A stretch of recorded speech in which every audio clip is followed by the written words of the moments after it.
പിന്നില്ലേ, ഞാനും പ്രശാന്തും കൂടി രാവിലെ ഒരു 11 മണിയോടുകൂടി രാമനാട്ടുകരയ്ക്ക് ഇറങ്ങിയിട്ടുണ്ട്. കമ്പനിയിൽ പോയി വണ്ടി എടുക്കാൻ വേണ്ടി ഇറങ്ങിയതാണ്. അവിടെ എത്തുമ്പോഴേക്കും ഒരു 2 മണിയോട് അടുപ്പിച്ച് സമയമായിട്ടുണ്ട്. അപ്പോൾ ഫുഡൊക്കെ കഴിച്ചതിന് ശേഷം കമ്പനിയിലേക്ക് പോകാമെന്ന് കരുതി അങ്ങനെ ഞാനും പ്രശാന്തും ഫുഡെല്ലാം കഴിച്ച് ഒരു 2 മണിയോടുകൂടി നേരെ കമ്പനിയിലേക്ക് പോയതാണ്. കമ്പനിയിൽ ചെന്ന് നോക്കുമ്പോൾ നമ്മുടെ വണ്ടിയുടെ വർക്കെല്ലാം ഏകദേശം കഴിഞ്ഞിട്ടുണ്ട്.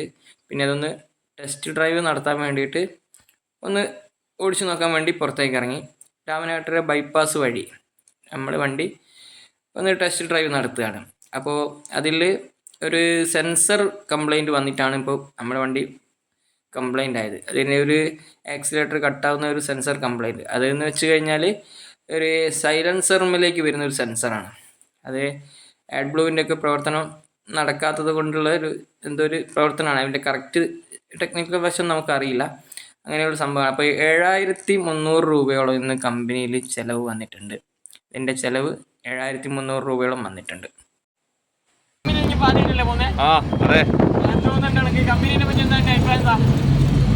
കമ്പനി വെച്ചാല് സ്പീഡ് കുറഞ്ഞ കമ്പനി ആയത്.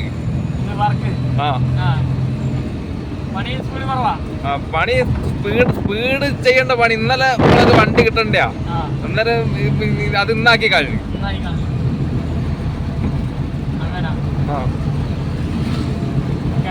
പിന്നെ അതാണ് ടാറ്റ കമ്പനി.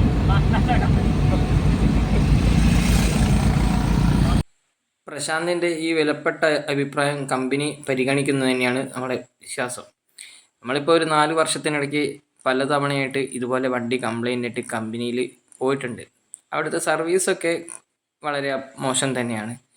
അതുകൊണ്ട് തന്നെയാണ് ടാറ്റയുടെ വണ്ടികൾ ഒരിങ്ങനെ ഒരു ഇതാവാത്തത്, സക്സസ് ആവാത്തത്. വണ്ടികളൊക്കെ നല്ലതാണ് ടാറ്റയുടെ, പക്ഷേ ഇതിൻ്റെ സർവീസും കാര്യങ്ങളൊക്കെ വളരെ അബദ്ധമായത് കൊണ്ടാണ് ടാറ്റ വലിയ രീതിയിൽ മികച്ചു നിൽക്കാത്തത്.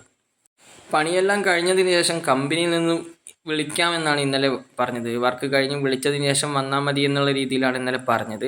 പക്ഷേ നമുക്ക് ഇന്ന് അതിനുള്ള സമയമില്ല. കാരണം വൈകുന്നേരത്തെ സ്കൂൾ ട്രിപ്പ് നമുക്കിന്ന് സ്കൂൾ വണ്ടിയിൽ തന്നെ എടുക്കേണ്ടതുണ്ട്. ഇന്ന് വണ്ടി കമ്പനിയിൽ വർക്കിന് കയറ്റിയത് കൊണ്ട് പകരം ഒരു വണ്ടി നമ്മൾ ഏർപ്പാട് ചെയ്തതാണ്. പക്ഷെ അത് ഉച്ചയ്ക്ക് ശേഷമുള്ള ട്രിപ്പ് എടുക്കാൻ വേണ്ടി അവർക്ക് ബുദ്ധിമുട്ടുണ്ട്, മറ്റു പല ആവശ്യങ്ങൾക്കും പോകേണ്ടതുള്ളതെന്ന് കൊണ്ടൊക്കെ പറഞ്ഞതുകൊണ്ട് നമ്മൾ ഇന്ന് എന്തായാലും വണ്ടി കിട്ടിയേ മതിയാവും എന്നുള്ള നിലയ്ക്ക് നമ്മൾ ഒരു കമ്പനിയിൽ നിന്ന് വിളി വരുന്നതിൻ്റെ മുന്നേ തന്നെ നമ്മൾ നേരിട്ട് കമ്പനിയിലേക്ക് പോയതാണ്. അതുകൊണ്ട് തന്നെ നമുക്കൊരു 3 മണിയോട് കൂടിയാണ് നമുക്ക് വണ്ടി പിന്നെ 2 മണിയോട് കൂടി നമുക്ക് 2 മണി കഴിഞ്ഞിട്ടുണ്ട് നമുക്ക് വണ്ടി കിട്ടുമ്പോൾ.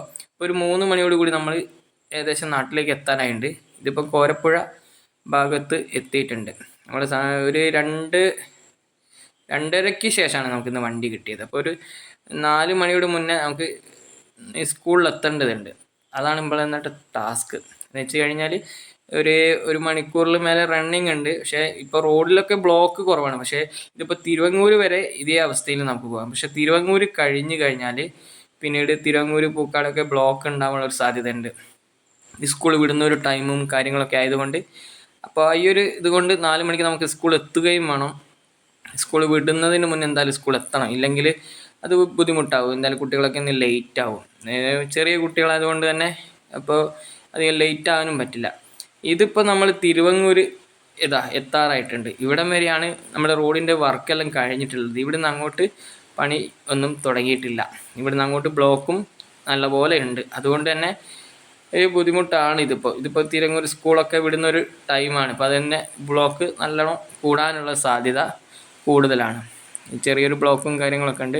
സർവീസ് റോഡ് വഴിയാണ് ഇവിടെ പോകുന്നത്. അപ്പോൾ എന്തായാലും നമ്മൾ ടാസ്ക് ഇതായിട്ടുണ്ട്. 4 മണിയോട് കൂടി നമ്മൾ സ്കൂൾ എത്തിയിട്ടുണ്ട്. 4 മണിയോട് കൂടി സ്കൂൾ എത്തി കുട്ടികളെല്ലാം നമ്മൾ കയറ്റി ഇന്നത്തെ നമ്മുടെ ടാസ്ക് നമ്മൾ കംപ്ലീറ്റ് ആക്കിയിട്ടുണ്ട്. 5 മണിയോട് കൂടി നമ്മൾ സ്കൂൾ ട്രിപ്പെല്ലാം എടുത്ത് ഇന്നത്തെ ദിവസം കഴിഞ്ഞു.